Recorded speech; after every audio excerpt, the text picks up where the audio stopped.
بعض دفعہ انسان بے سکون ہوتا ہے، پورے دن کی تھکاوٹ کے بعد بھی ٹھیک سے نیند نہیں آتی، اور یہ سب نماز کی دوری کی وجہ سے ہوتا ہے۔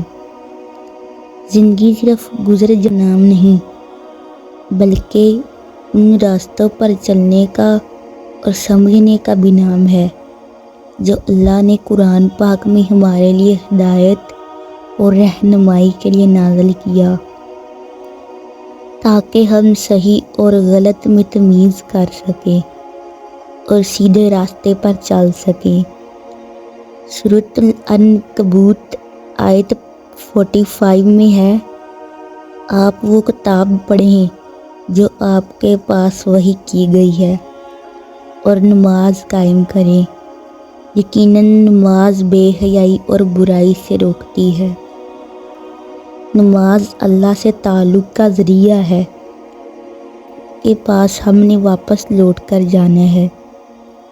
اس سے بلا تعلق کیوں نہ بنائے انسان جو روح کی اداسی تک جان لیتا ہے، وہی سلجھاتا ہے اپنے بندے کو۔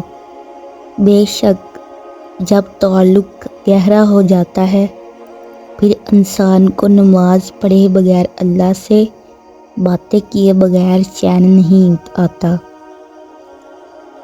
اسے ایسا لگتا ہے جیسے میری کچھ چیز کھو گئی ہو۔ وہ بے سکون رہتا ہے جب تک وہ نماز نہ پڑھ لے۔